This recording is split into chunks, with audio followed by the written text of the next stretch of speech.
Okay, looks like everything's working now. I'm not sure what was happening there, but yeah, that was weird. All right, so everything seems to be working. I'm just going to take a quick look at Twitch here and make sure that I'm actually, live. Um, yeah, I'm not sure what occurred there. Okay, yeah, there we are. I seem to be live. Yep. Let's see here.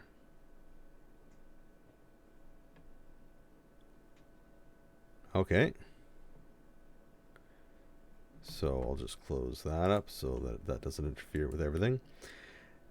Oh, thank you very much. Yes, the video's now working. Yeah, I don't know what happened there. That was bizarre. A bit of a strange start to a to an episode of Lore Diver, but it's what happened. And yeah, is my sound coming through okay? Do I sound normal?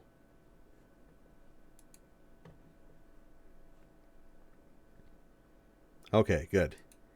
All right. So that's handy. That's good to know. All right, so let's get started. Wow. Okay, so hello and welcome to episode two of series two of Lore Diver. This is a series. This series is diving into the lore of the Arcane Age of Forgotten Realms, and where better to start than with the nation most identified with it? That's right. Tonight we are going into the lore of Netheril. Hey, it's often mentioned. It is a world-changing power in its day and afterwards, but not as much of is actually known about the nuts and bolts of the Netherese. Past, like maybe you might know some fourth. A lot of people might know some fourth edition stuff because, of course, Netheril came back, and we'll cover that later in Survivor States. Um, so this episode aims to change all that, get some information out there. And before we start, if you haven't yet, please like and subscribe. And if you like what I'm doing, please consider supporting me through either Coffee or Patreon. So let's get to it. Now, first off, now I realized I should have done this last episode, is I should have painted a picture of who's coexisting with who before going into everything, because I don't want to repeat this every time I do a new episode, and no one wants to hear me repeat it every time I do new episode. So, first thing I'm going to cover off tonight is who the coexisting powers were and when. So in deep antiquity, we got minus 8,000 to minus 4,000 DR. You've got like Imiskar, you have the various elven nations, all that sort of stuff, and they're pretty much the main show. There's not a lot of other groups really going on at that point. Things change when you get up to the antiquity period that I outlined last episode. And that's the minus 4,000 to like minus 1,000 period, and that sees like a lot of stuff going on. You've got Netheril, you've got Rauthim and Sonoria out in the Sea of Swords, and like you want to talk about long-term civilizations. Rauthim is a human civilization that has persisted for over 6,000 years now. Like that is a that's a long time. It's insane. Then you have the Elven nations out to the west, on the west coast where the Sword Coast is now. And you've got a smattering of elven nations elsewhere. I'm not going to try to pronounce their names till it's that episode because it's going to be ugly. It's just ugly. You've got Kalimshan to the south, and actually I should have mentioned Kalimshan in the last one. Kalimshan, the lore for that place is wild, and it is going like right from like minus 7,800 on. But its name changes a bunch of times, and the people who are in charge change a bunch of times. So I sort of put that one more on the antiquity side. Then down to the south, you also have, I'm calling it the Theocracy of Chult for lack of a better description. Because this is the period where all the Chultans arrive in Faerun and immediately set up shop and start doing a lot of really amazing things to the south. And it's like not mentioned anywhere really, which is a real shame because like when you're around for that long and have like a giant like when you're a god literally makes you a city, like you'd think that would be mentioned. And then of course around the Sea of Fallen Stars you've got the Jamdath Theocracy, which is going to be an interesting one to cover. Nekirameth, which is the only elven nation I'm going to try to pronounce today, because I'm not going to try to pronounce the one for where Algorand is now. And of course, Imiskar lasts into this year as well before it breaks into Mulhorand, Murgolm, and Unther, and so on. And yeah, it's quite the era. And then, of course, the fall of magic. This is minus 1,000 to 1 DR. A lot of the nations are still there. The Elven nations are in steep decline. Corman Thier is really shining at this point. Kalimshan, Chult, Lalapia, they're all doing their thing. You have an orc nation called Vastar, which is pretty awesome. And again, like another nonsensical creation, the way they treat it. It rises in the north. You've got Narfel and Raumthar who decide to like duke it out and annihilate each other with a giant fire god, which is going to be a fun episode. And of course, you've got a bunch of the Elven nations which remain too. And yeah, like this is pretty good. Now, tying this all back into Netheril, what's Netheril doing during all these periods? In deep antiquity, nothing. Netheril doesn't exist yet, like at all. It's a bunch of random humans trying to live their best Neolithic lives along the narrow sea in the north of the area we call the Heartlands today, or the Anarok Desert, actually, more accurately. Antiquity, they are rising. You've got the Golden Age of Netheril. You have the development of Mythalar technology. You have all these really awesome things going on.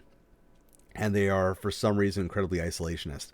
And I'll get into that when I start talking more about some of the world building around this in a couple episodes. Next episode, possibly another episode after that, depending on how much more information I try to process for Netheril. Yeah, like, they have very little interaction with anyone except for the elves around them, and the elves don't like them, mostly because Mythalars steal elf powers away from them, which is, I'll get into that later. And finally, the fall. This is, Netheril simultaneously at its highest point in magical development and its lowest point culturally and as a society, which culminates in the end of everything. So, yeah, like, it's a real mess. So, now that's all through, let's get into the overview.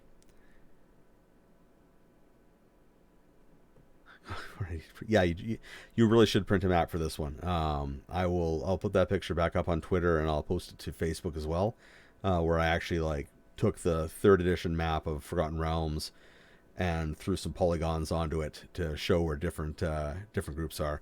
It's a radically different scene. It's really cool. But yeah, I'll make that imagery available again, so that people can see what's going on.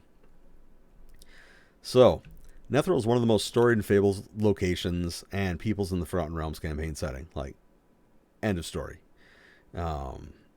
It's cool, it's complex, and there's so much information. I'm splitting this into 2, possibly 3 episodes to cover, which is something I had not anticipated. But with the sheer volume of information and the amount of influence they've had on the setting, I did not feel that trying to cram it all into a single, like, 40-odd minute episode was going to give it any sort of quality coverage. Also, I didn't want to talk for like 3 hours, and I don't think you guys want to listen to me talk for 3 hours. Maybe you do. I don't know. I don't want to talk, though. That'll kill my voice. So, yeah, tons of information, and yeah,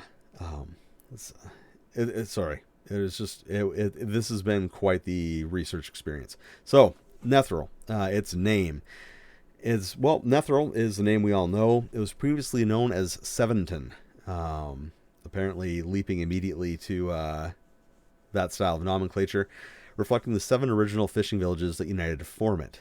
And the name Netheril actually comes a few years later when I believe it's the head shaman of one of the villages named Netheril decided to name the place Netheril and claim it. And he didn't last too long. His tyranny ended at knife point, and his son took over and was a much better person. But the name stuck, and Netheril would be it going forwards. Dates of existence. Netheril was founded in -3859 DR with a union of 7 villages along the narrow sea, and collapsed in minus 339 DR following Karsus's folly. For those of you who aren't aware, Karsus's folly is the only human 12th level spell that's ever been cast in the Forgotten Realms. And I believe it was called Karsus's Avatar. The idea behind it was that you would cast this spell and drain a god's essence into your body to become a god yourself. It did not work out as planned, because Karsus was a tool bag and decided that the best plan that he had to defeat the Lich Lord and all of his minions and all the stuff that was going sideways was to drain the goddess of magic, Mistral, and become the new god of magic. He realized that he had made a mistake, but not before magic was turned off for a few minutes. And in those few minutes, a whole bunch of stuff happened. Mostly, flying cities falling out of the sky, with only a handful surviving. And we'll get into that in a bit. So, geospatial information. So, Netheril is found in the north of what is now the Anauroch Desert, along the Narrow Sea. The Narrow Sea is now frozen in ice. Like, if you look at the modern maps of the Forgotten Realms, you've got the Anauroch Desert, and you see that glacier going along the top, and the Sea of Unending Ice, or what have you.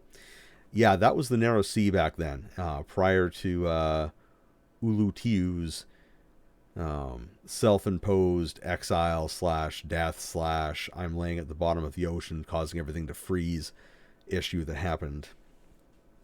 At their maximum extent, Netheril dominated the land, sky, and seas of the region now known as the Anauroch Desert, and a short distance past that.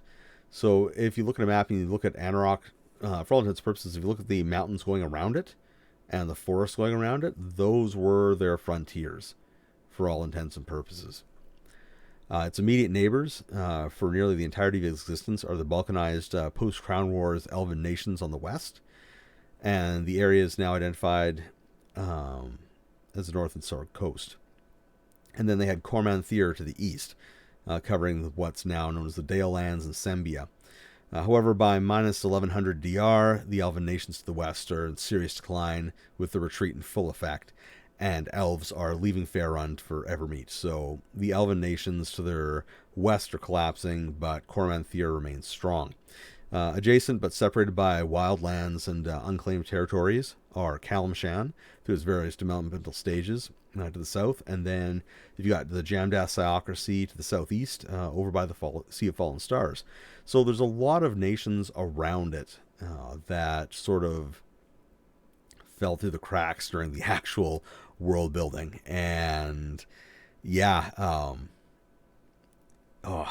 want to talk about it so much, but I'll get to it later. Now, what makes this location so interesting is that it's a north-south oriented plain with a cold sea to the north and natural boundaries consisting of mountains and forests on each flank. Normally, that's not a great way to flourish, but the way things sort of worked out, this turned out to be a near paradise for the early Netherese to operate in.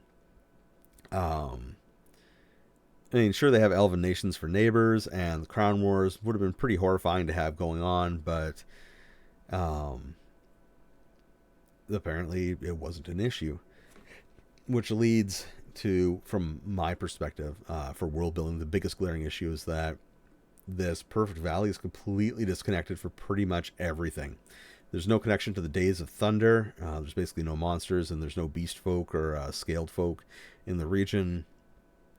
Except for there's some lizard folk that appear somewhere along the lines, but yeah. There's no influence from the reportedly huge and northern-based Osteria, which was the Giant Kingdom. They didn't even notice the Dragon Giant War or the Dragon Rages. And yeah, I'll get more into this when I talk about Low Netheril in the next episode. But suffice to say, there's a lot of writer caveat was what was supporting how Netheril survived, thrived, and developed.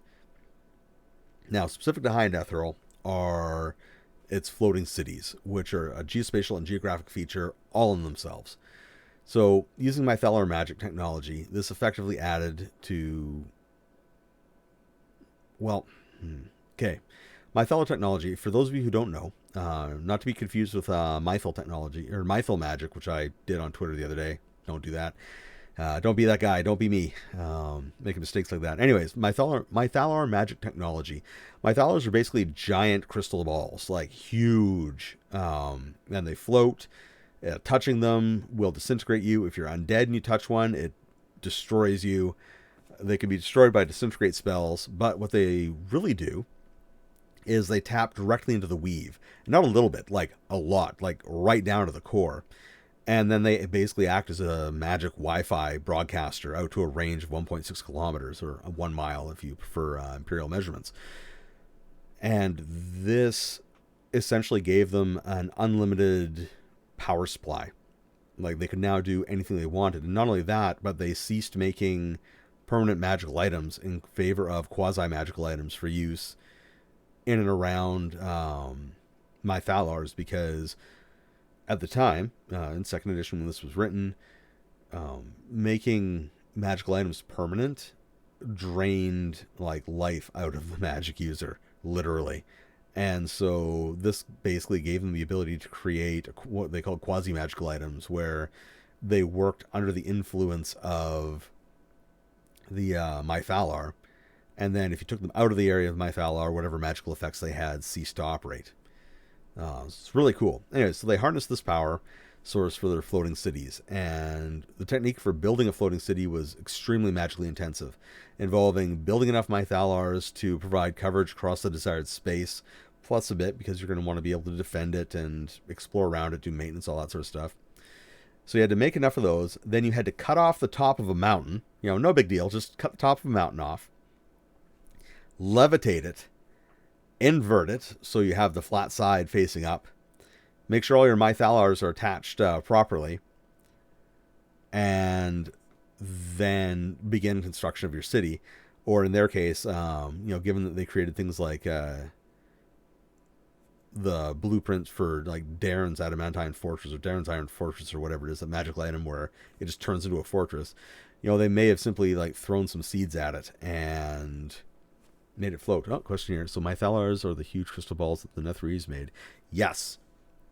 Yeah, they are giant ones. They are incredibly powerful. And something that I feel Wizards will probably have to deal with again soon, because they still operate. And while the one that was powering, I can't remember the name of the city, I've got it written down somewhere. The one that was powering the city that came out of the shade was destroyed, a whole bunch of other ones weren't. And apparently they built a lot more Mythalars during that period where there was no limits on high level magic. So, yeah, that's a thing. And I'm really looking forward to seeing how it goes down, and kind of hoping they bring me on board for that, but we'll find out. Anyways, so yeah, cut off a mountaintop, invert it, make it float, go. These floating miracles became the hallmark of the Netherese civilization and development. At one point, they were concerned that they were going to make so many they would blot out the sky. Like, obviously, this is hyperbole. That there aren't enough mountains for them to do that, to actually like block out anything significant.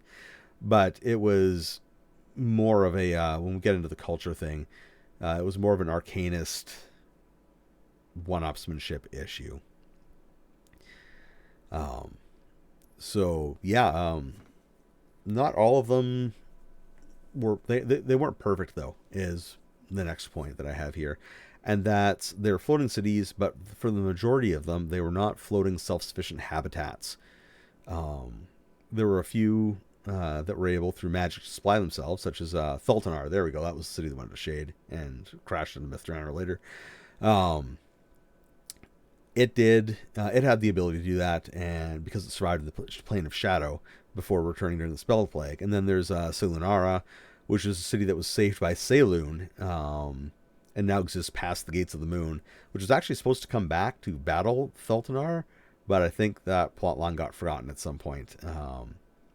But yeah, there's apparently a city of good Netherese who worship Selûne, still chilling out with her. Now, most of these cities were destroyed in minus 339 DR, with only a handful surviving because magic turned off. And it turns out mountains are not good at flying, but they're really good at falling. So you've got those two that I just mentioned. They're two of the survivors. There was two others that remained aloft, and there was one more that was close enough to the ground that when Mistral reincarnated herself and became Mistra, she was able to save one city by lowering it into the ground because it was too late to stop it, and its Mythals had failed too much. Or Mythalars, sorry. Question here: were the Netherese evil aligned? Yeah, I'm about to get into that. Because, wow. Okay, so general culture. Netherese culture is a mess of nonsense. The best way that I can describe trying to parse their culture together and like their general alignment, everything else like that, was that whoever wrote them was given a series of points that they had to hit and were just told to connect the dots. And so they did. And it was really junk. So like most of the details of their culture come out of the Netheril Empire of Magic box set, which is written by a dude named Dale Slade Henson. So every so often you'll run across Forgotten Realms, or more often a Spelljammer book, and it has Slade in all lowercase letters as the writer. That's this dude. So it was written by him and a guy named Jim Butler. And it's pretty clear they wanted to tell a story about like humans rising and falling, but also abundantly clear that they had at best a weak and problematic narrative-based set of ideas about human development, how humans interact with resources, how cultures develop, how influence works. And yeah, like if you were with me at all through series one, you know exactly what I'm talking about. When I was talking about how the monster cultures made no sense in Chult, this is exactly the same thing, but it's a human culture. So it's a nation of sharp divisions. On the top, you've got Arcanists and their servants and supporters. On the bottom is literally everybody else. And that's just a great segue into some of the problems. So, first problem: there's no background of development for their culture. When they start out, as far as I can tell, the Netherese are a lawful neutral, goodish sort of operative. They're more or less boring, unaligned humans. They're not particularly evil. They're not particularly good. They're just there. Their leaders are shamans, and that's sort of it. And the only really real background for the development of their culture we get is that they meet elves, worship them for a bit, which is really a problematic trope in of itself. And then the elves teach them magic, and one becomes an arcanist, which is what they call mages. And these arcanists become the number 3 persons. So you have a hereditary line of kings, you have the top shaman, and then you have the arcanists. And then after sort of a period of semi-democracy, they become a magocracy, and everything goes sideways. Like they start enslaving gnomes, and really like it's sort of like if you had like normal bland neighbors, and then one day you woke up and they were like Nazis or something, with no workup, no development, no writing, no nothing. They just suddenly become evil. And like the Nether, yeah, got a comment here, yikes, and that's exactly it. Like the way the Netherese were written, their culture is less functional than the Drow one was, especially like the High Netherese. Like it's like reading about a collection of sociopaths that for some reason have decided to cooperate nominally with each other, to be the worst neighbors ever to everybody. Like when we get into like their history and stuff they got up to, you'll see what I mean. Other things that are problematic, their nonsense, their philosophy makes no sense. Let's see here. I've got a question here. So the inciting incident for their power gain was the worship of elves. Sort of. They encountered elves. The elves convinced them finally not to worship them, teach them the basics of like elven style magic, and that begins their ascent. But it's later when Terraseer appears, and Terraseer, we'll get into them in a bit. They were a extremely powerful lich, a Suruk lich. Remember the Suruk series 1? Yeah. Who taught them how to use magic the same way the Suruk used it. So it dispensed with material components. It was all verbal and somatic, or just verbal. And that's what really kickstarted it, was their ability to abandon material components for their spells and tap directly into the weave to do their magic. Which, here, all roads lead to the Suruk. Yeah, pretty much. So back to their nonsense philosophy. So I've talked about this before online, and like the theology and cosmology and religions of a fantasy world like the Forgotten Realms are not the same as the ones on Earth, like in the real world that we live with. There's nothing that they wonder about. They know the gods are real. They know that there's an afterlife. They know that if you're insufficiently pious in life, you end up as part of a giant screaming wall of other atheists and people who are insufficiently worshipful.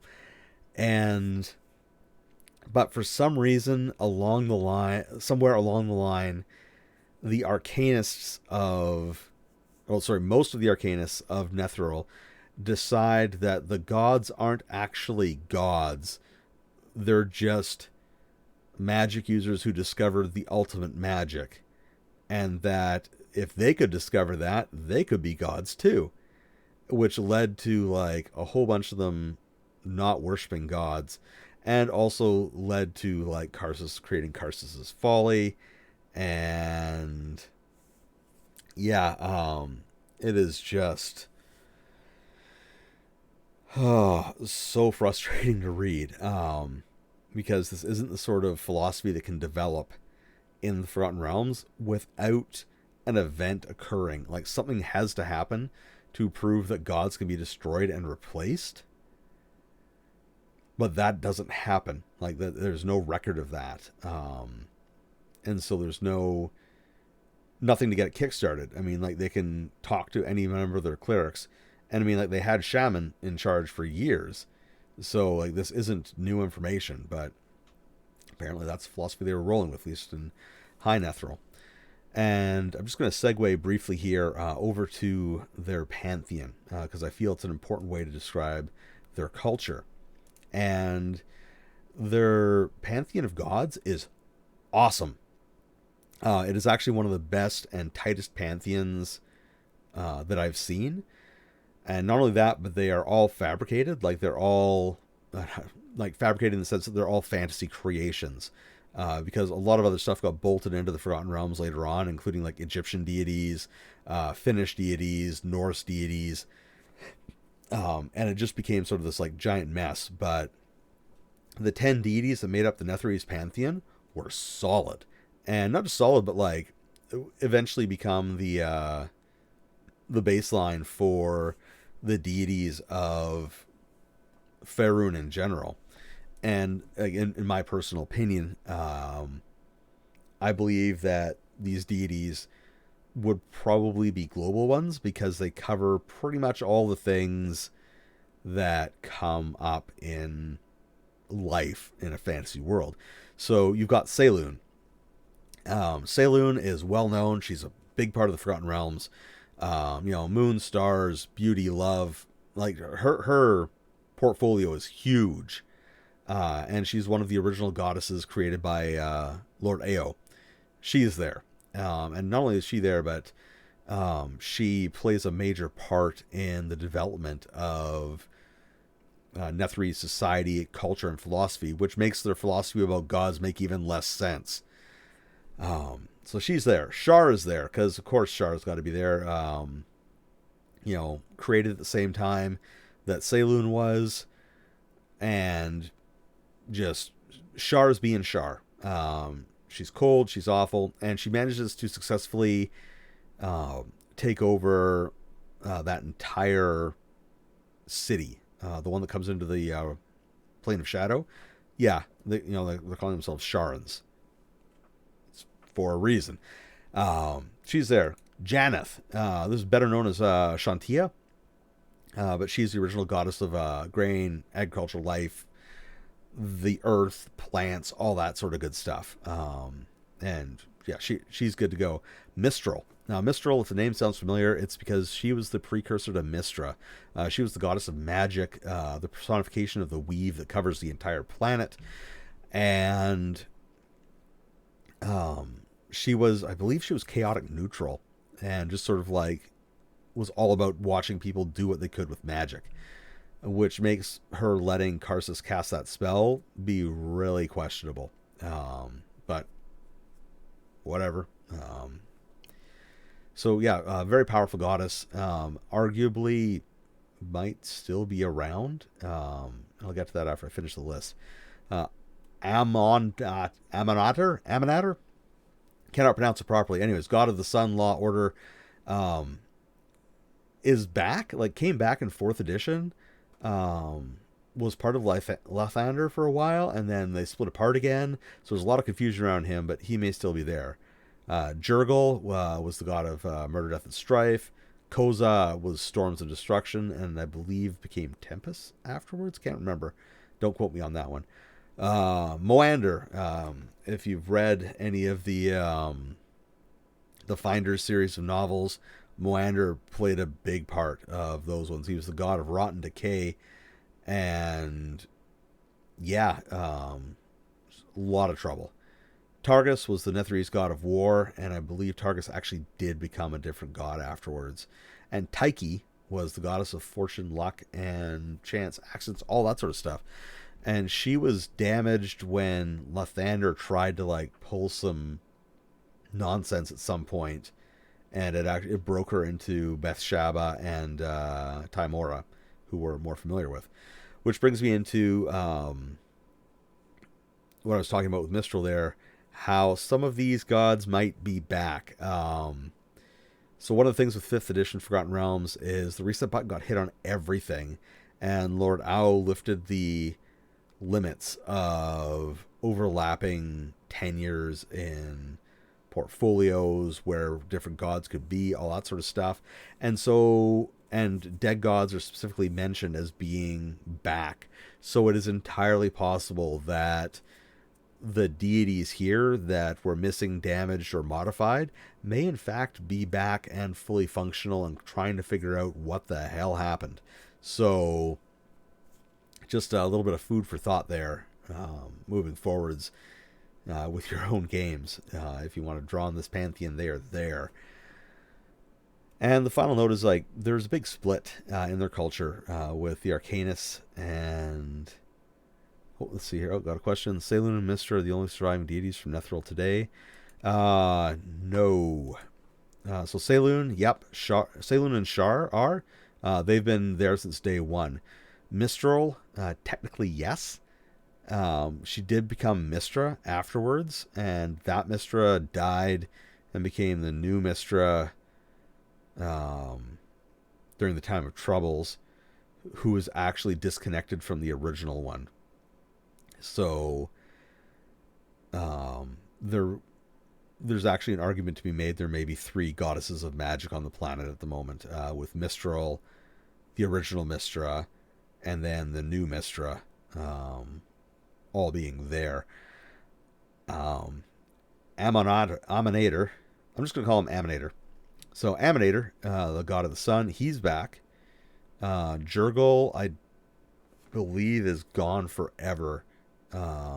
They became Bane, Myrakal, and the other one. The Dead 3 gained his powers. Koza is gone. Moander is back, as far as I know. Apparently really hard to kill Moander. Oh, there we go. Yeah, Bane, Markal, and Ball. I always forget Ball, and I was just talking about him too the other day with all those Ball spawn in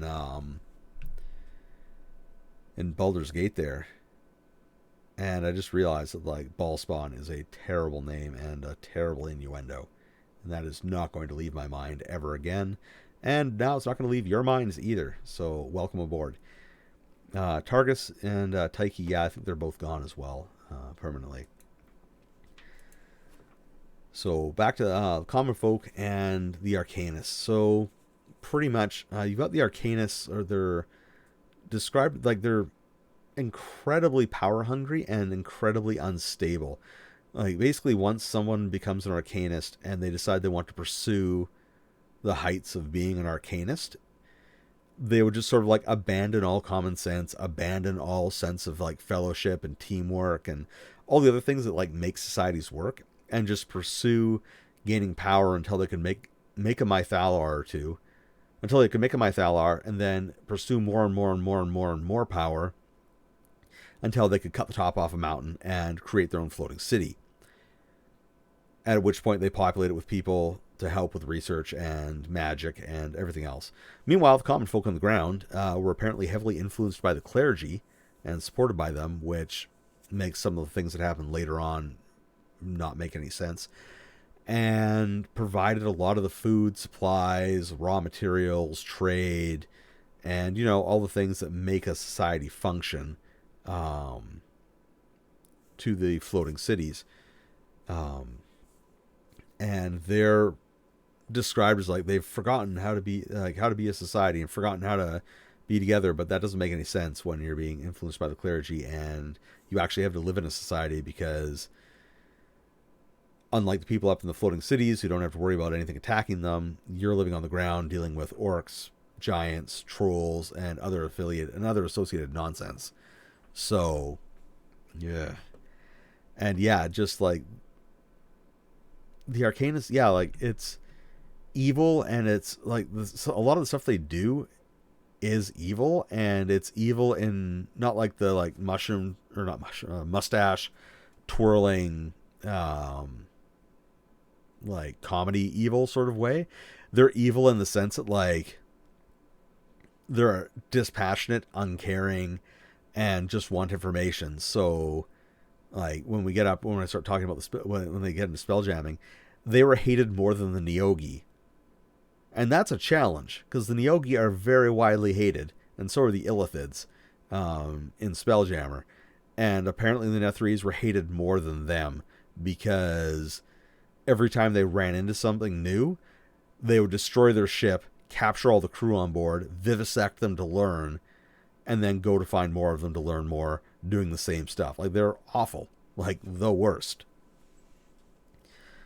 So groups of note with them, you got the Arcanists, you've got the High Netherese, which are the people living on the cities, you've got the Low Netherese, people living on the ground, and the Clerics, which were called priests back then. Yeah, exactly. Yeah, the worst spelljammers ever. So history in the editions. So Netheril is mentioned in first edition. It's in the box set, and it's really cool. And it really reflects the nuts and bolts, bare bones approach that TSR was taking in first edition with this new setting. It's only mentioned twice, and it's a mysterious civilization from the distant past that was said to have been ruled by mages. The core ideas of Netheril are there, that it's a lost empire, that it had powerful magic, that they lost their lands to an advancing desert they couldn't stop. And that was it. Full, like that was all the information you got about Netheril. There was no Nether scrolls, there was no anything else that I've been able to find about this. It was just, yeah, they created a lot of magical artifacts, a lot of magical items, and were a mystery for the times. Second edition, a huge expansion. Like, this is the biggest expansion Netheril will see until fourth. And wow, it gets a ton of details. So it blooms as a major source of ruins and lost kingdoms and empires across Faerun. It becomes a key part of the history of that side of the continent.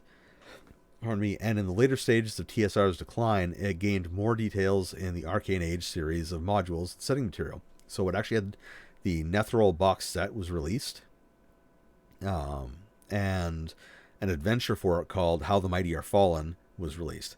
The box set is a fantastic resource of information about Netheril. It is frustrating to read because it's so badly approached at so many different points, but there's a lot of great tidbits you can draw out of there for use in your games, even today. In particular, I liked the use of spell points that they introduced into it, and how they described magic, both arcane and divine. Like they separated them out and gave them distinct names. So there's like the depth of the weave you're in, what circle of magic or what initiation you are as a priest. It was really cool, and that stuff was awesome. The rest, not so much. But yeah, like tons of information comes out. Third edition, the link between the Suruk and Netheril, as well as the Suruk origins of magic and the Nether Scrolls, is introduced. Now, this comes under what appears to have been Ed Greenwood's watch, because all this good stuff comes from that book that I love so much, The Serpent Kingdoms. And the Terraseer is upgraded to being a powerful Suruk Lich. And just everything gets more often. And like to describe how powerful this Lich was, disguised themselves as a human, did not trip anybody's warning sensors about them being undead, not human, or anything else. So like let that sink in. Like that's the level of magic they were operating with. So it's pretty wild. So that was third edition, and like not a lot more got done. There's like more information in the Lost Empires book and stuff like that, but it's sort of just like built on and streamlined some of the stuff that had come before. Let's see here. Now I need to hear what spell points. Yeah, it's awesome. It works. It actually it's a pretty decent mechanic. It needs some polish, but it was a really good mechanic, and it really opened up like what wizards and so on can do. Same with clerics. Really good. So fourth edition, Netheril's back. Yeah, sort of. So the survivors say the fled into the plane of shadow returns and reestablishes the Netherese Empire, and like the worst way. They defeat the Faerun. That's good. Then immediately conquer Sembia, smash the hell out of everything else that's around them, go to war with Mithranor and Cormyr, and spend like 100 odd years grinding out 10th and 11th level magic items and spells. Because remember, during 4th edition in the Forgotten Realms, there was no prohibition on magic. Like, Mystra was down for the count for a huge amount of time during that. And that entire time that she was down, all of the rules about limitations on magic were gone. So 10th and 11th level magic, back on the table. Even 12th, if you were able to develop a spell of that level, was possible. And so they were doing all kinds of stuff like that. So yeah, like 4th edition, they're back, they're evil. They're now the Shadowvar. They're all infused with shadow. They're all evil. Everybody loves wearing bondage clothing.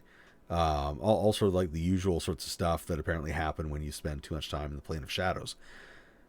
And then the reset button got hit hard.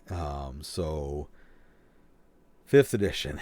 The state of Netheril is actually a bit of a mystery. It's said to be fallen again because Elminster did something and it destroyed a Mythalar, or something went on and they ended up crashing the city into Mithranor, destroying both. Which I feel is a bit of a waste of potential, but that's just me. However, there is a metric ton of dangling threads left. For example, you do not just... Like, the destruction of a city does not end an empire.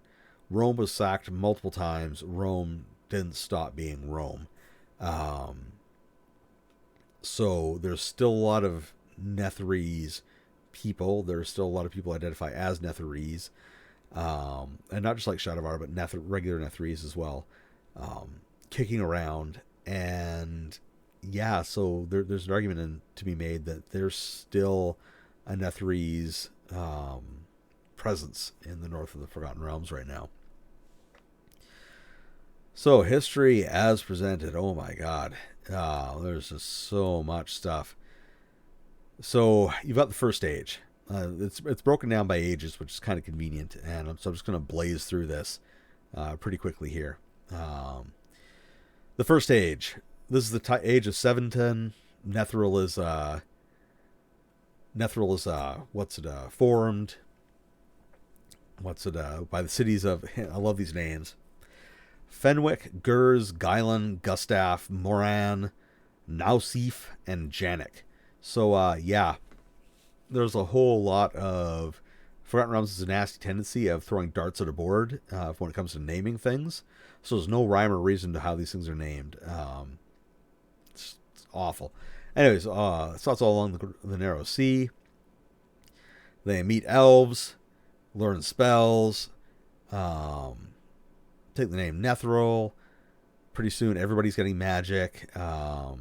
Everyone knows cantrips because that's how free magic was at that time.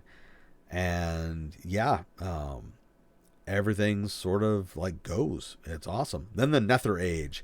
I don't know who named this because like calling the place Netheril and then like, welcome to the Nether Age of Netheril.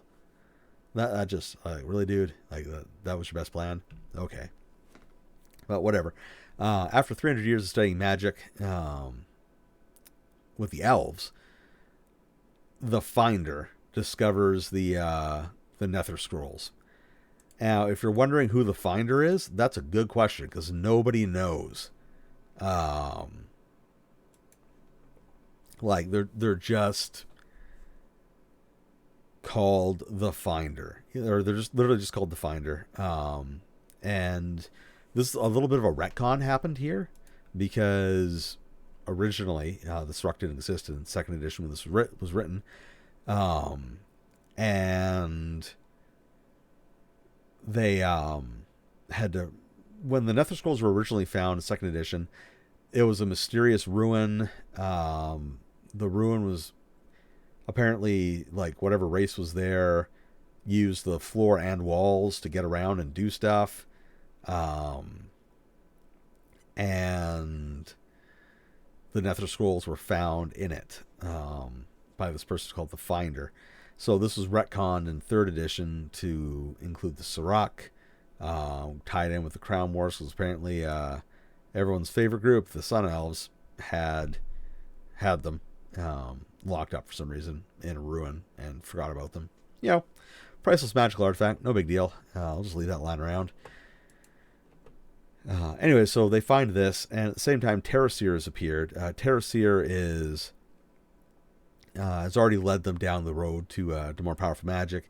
Terraseer reappears after the Nether Scrolls are found, and helps them use them to gain more power. And like for perspective, the Nether Scrolls are a magical item that is so powerful that if you look at them, you can learn all the magic of a particular school or what have you. An in-world explanation for why gnomes had illusion magic back in the day was that a rock gnome participated in the theft of one of the sets of Nether Scrolls and looked at one of them and bam, learned all the illusion magic forever, all at once, and then went and spread that knowledge amongst his friends and family. So they get this. Things are going awesome. And then Ioun is born. And if that name sounds familiar, that's right. It's Ioun Stones. Now, they renamed this guy because originally it was like Iwam. And someone said that's too hard to pronounce. So they renamed him Congenio Ioun. And Congenio Ioun becomes one of the most like prominent magic users. Like for 900 years, they are like he helps develop Mythalars, develops the first floating city, turns back an orc horde with horrific casualties on both sides, like all that sort of stuff.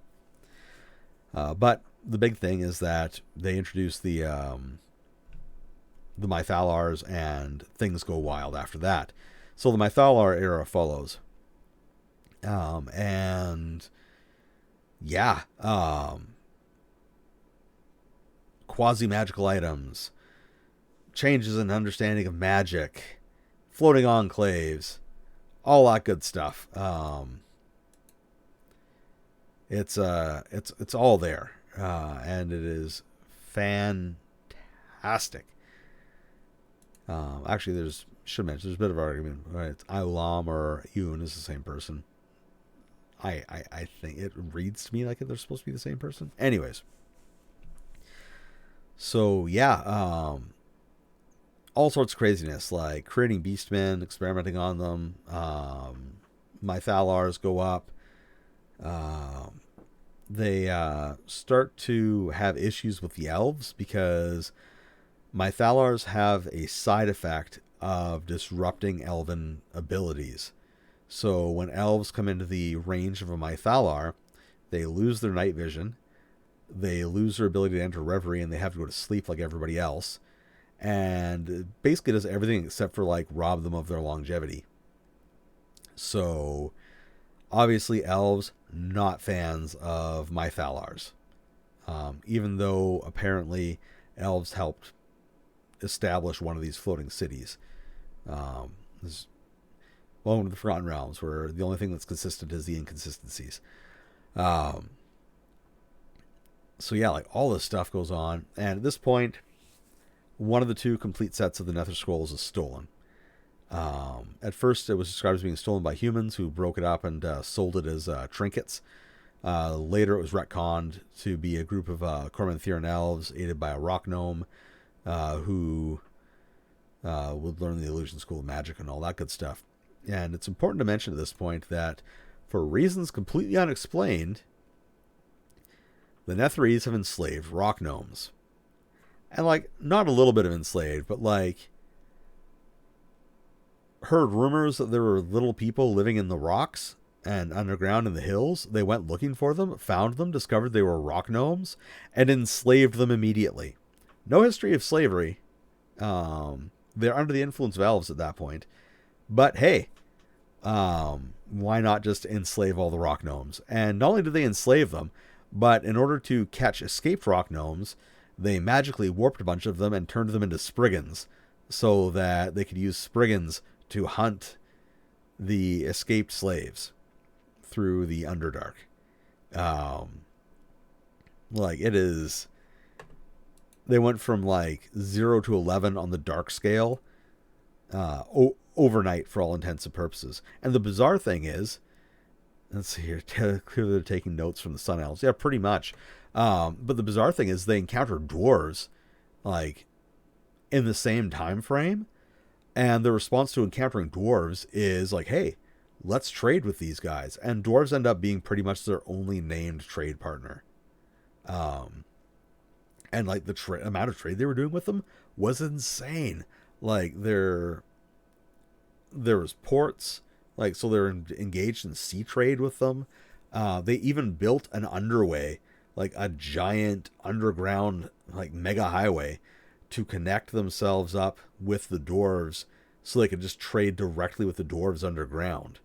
And apparently had, like, a reasonably okay relationship with them. But rock gnomes, no. You gotta enslave all the rock gnomes, apparently. Yeah, just... Ugh.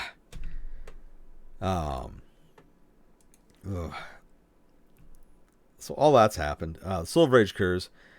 The Silver Age, so this is where you get the establishment of a ruling council, the High Mages of Netheril. They discover some really weird ore. Can't remember the name. I wrote it down and did not type it out. So that's my error. I'll get that out next episode. Basically what they discover is a magically imbued crystal that you could cast a spell into and basically just have it good to go. And anyone could cast it. All you had to do was break the crystal and it would cast the spell that was locked inside of it. So, like, if you've played any sort of video games or stuff like that, this is a pretty common sort of thing you encounter in modern video games, and was just sort of becoming common at that period. But yeah, basically that you could have a magic user spending their time putting their spells into these things, and then they have all their ready spells like they have normally, and a whole bunch of spells ready to go in like a pouch that they can like toss to other people to use. Well, maybe not toss. Probably don't want to drop that fireball spell. Anyways, so they get all that stuff going on. Terraseer starts pushing them to expand, and this is kind of a weird thing with the Terraseer. Is like the Suruk are generally shown to be like evil and uncaring and all that sort of stuff. It seems like Terraseer actually genuinely cares about the Netherese. Like, not in the sense that, like, they'll stop them from doing things, but the advice they give and the warnings they give are always beneficial to the Empire. Like, they aren't even pushing it in an evil direction. They're just like, hey, why don't you guys expand in this direction? Because if you go that way, you're going to get your asses handed to you by the civilization that's over there. They aren't as magical as you, but they have things that you don't. And so, yeah, they begin expanding westward. And yeah, it's kind of an all right era overall, except for the whole rock gnome slavery. The Golden Age is, well, it's a Golden Age, and this runs Jiraiya Kronos is born, the Chronomancer, because chronomancy was a thing. There's almost no information about Jiraiya, and the only spells that they're known to have created were Time Stop, Temporal Stasis, Temporal Reinstatement, and Reverse Gravity. But I think if your name is the Chronomancer, it's a fairly safe bet that you've got some pretty serious powers. I've got a question here. What are the Terraseer? Must be a creator race or something. That's no, it's a Terraseer. Hang on a second. I'll type it in here. There we go. So it's the Terraseer. The Netherese name them this because their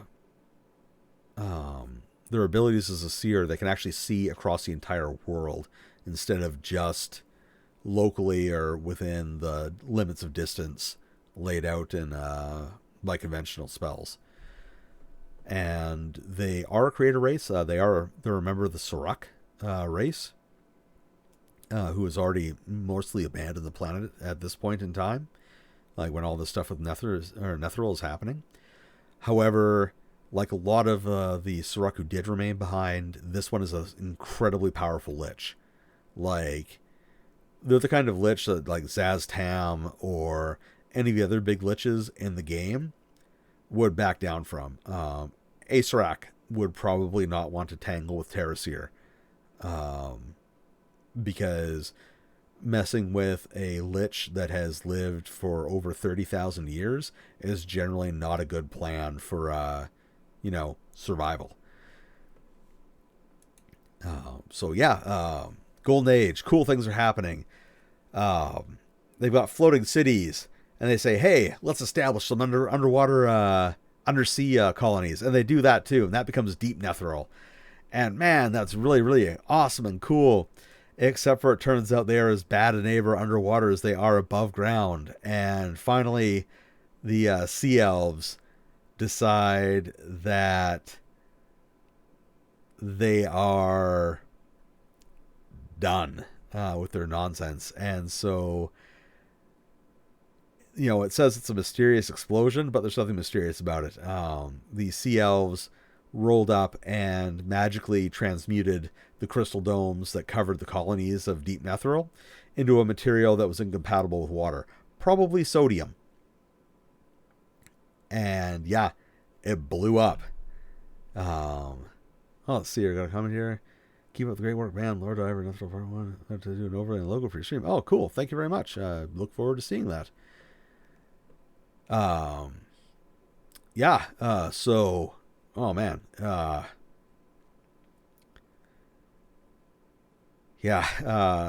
happens when that much sodium explodes underwater? The Sarloon and Selgaunt bays. So if you look at a modern map of the Forgotten Realms, you'll see those two bays. Those bays used to not be bays. Those were created when the underwater colonies exploded.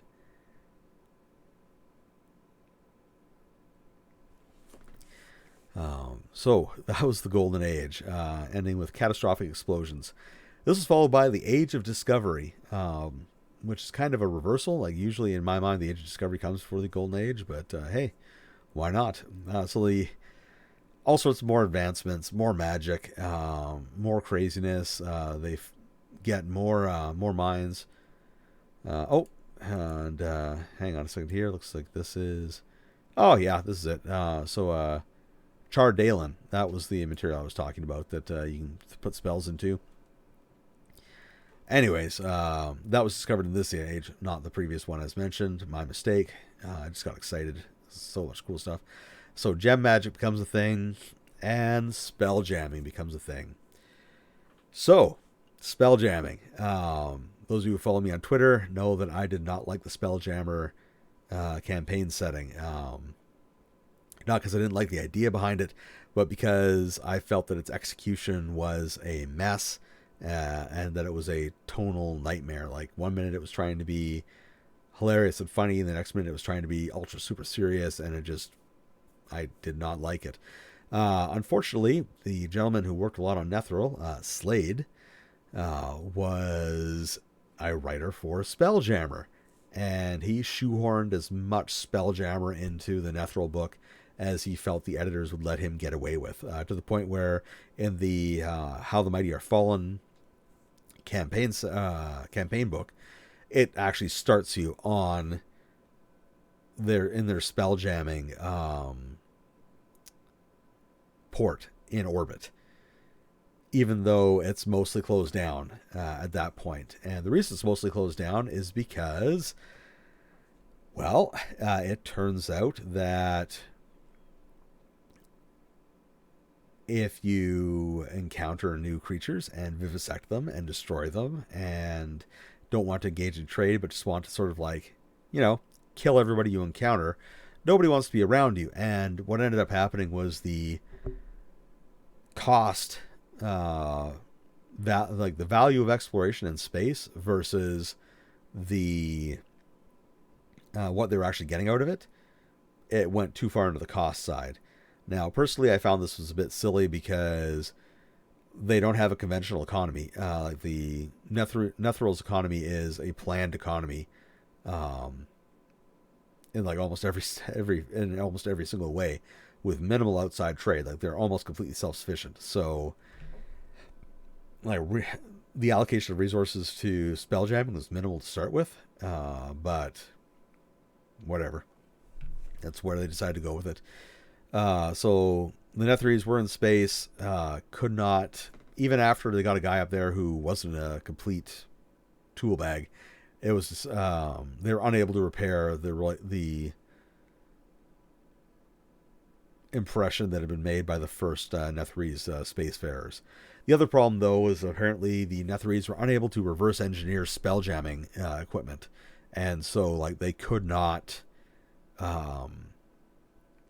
create new spelljammers, and which makes like how they got into space make even less sense, because they're saying the Arcane were trading with them initially and giving them spelljammer helms. But why would you do that? Like it's like, hey, let's trade with these people who just keep cutting us apart to find out how we tick. That's a great idea. Let's do that. We've done it now for a while. Let's stop. Anyways, so that was it. The Shadowed Age is the end of it all. And they mark it with the birth of Karsus in minus 696 DR. And yeah, so this era has all sorts of things are going on.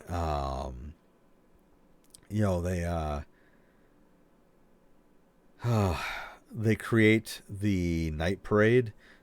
So if you're familiar with the old Harper series of books, there's a book called the Night Parade, and it is some chilling stuff.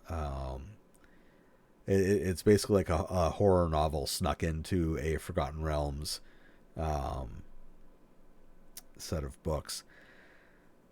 So yeah, they create the night parade. They travel to the demi-plane of nightmares. They go into the far realm. They discover the plane of shadow, and all sorts of stuff's going on. Meanwhile, though, beneath their feet are the Farum, and the Farum are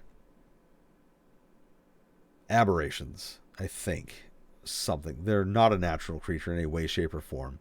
They're incredibly magical, and they live underground. And I guess the Netherese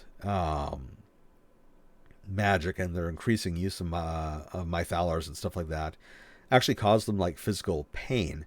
And so they began a campaign against the. Well, first they tried to establish contact with the Netherese. The Netherese, however, at this point are like xenophobic, violent, and like a not a few shades of crazy. They're not great people. And so when they encounter the Farum look like unholy pitcher plant monsters with tentacles, if I remember correctly. I'm just going to check that out, make sure my brain is still... Yep, yeah, that is exactly... Yeah, they look like a pitcher plant met a sunflower that developed arms and is covered, has like tentacles. Yeah, the Farum are just awful looking. And apparently they lived underneath the Netherese and had ignored them basically until this point. Now they try to make contact as best they can, and it doesn't work out well. So they begin fighting each other. And for the most part, the Netherese are winning. The Netherese figure out how to kill these things and go after them hard. So the Farum decide the best way to get rid of them is to destroy the environment on the surface. And that's where the Anarok Desert came from. It was literally Farum would teleport onto the surface, cast Life Drain. And like if anyone here who's watching this is familiar at all with the world of Dark Sun, with defilers and defiler magic, that's more or less what they do to the surface. Like they show up and just cast these life drain spells that literally kill the earth. And they just do this again and again and again and again, growing patches of wasteland and desert as they're going. And this becomes a serious issue because obviously no one wants to lose their land like that. So the Netherese step up the fight and eventually end up encountering the Sharn. And the Sharn are another magical race that are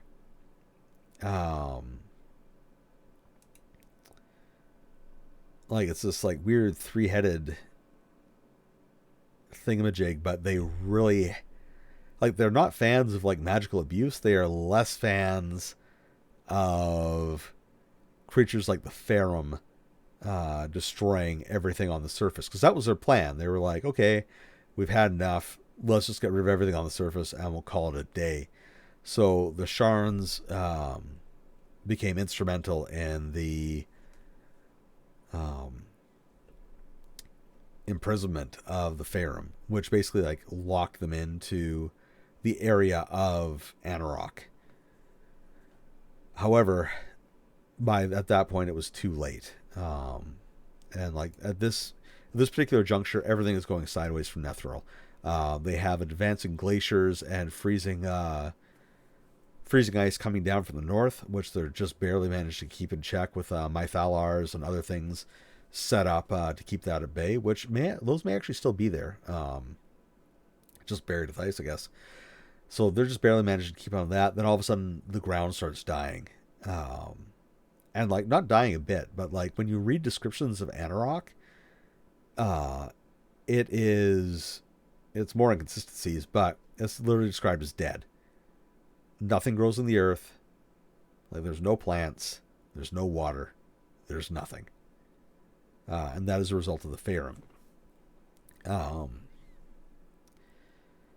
And this, at the same time this is happening, because why not get everything involved? I believe there's also an orc horde developing. There was a lizard folk arc wizard who was like gathering the peasants together and the commoners to lead them against their like high Netherese foe and emancipate them. There was a lich lord with an army of the undead whose castle was actually made out of undead. So like it was a castle made out of zombies and skeletons that could drop zombies and skeletons out of the walls and ceiling at any given point to attack the players. Oh yeah, yeah, that's yeah, that was the thing that's going on. Yeah, it is really cool. It's an awesome idea, and so like that was the thing that was happening. Uh, oh yeah, so there's like a whole bunch of conflicts all going down at once, and finally, uh, what's it in minus 345 DR? So this is 6 years before Karsus' folly.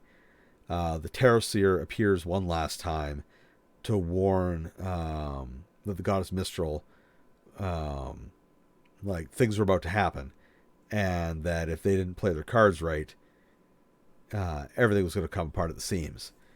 Which leads us to the Diaspora. Everything came apart at the seams, obviously. So Karsus attempts to steal the power of the goddess of magic. It does not work. Karsus' sabotage his spell fails. Good things. The Lich Lord's undead are pretty much wiped out immediately. Bad things. Falling cities from the sky. Magic stops working. A whole bunch of stuff. Yeah.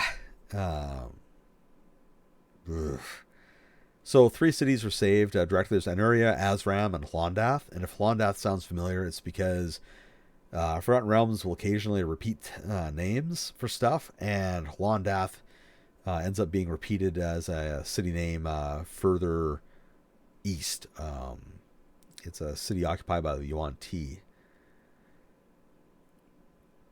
So yeah, city. What's it? These enclaves, 3 enclaves survive directly on the planet, and 2 get warped out. One of them warps themselves out. They go into the plane of shadows. The other one gets saved by Saloon because apparently not all arcanists are awful, and this was a place that was dedicated to Saloon and all of the stuff that she's about. And so instead of letting it fall, she opened the gates of the moon and snatched it in, which is pretty awesome. And yeah, so the we'll get into the survivor states later, but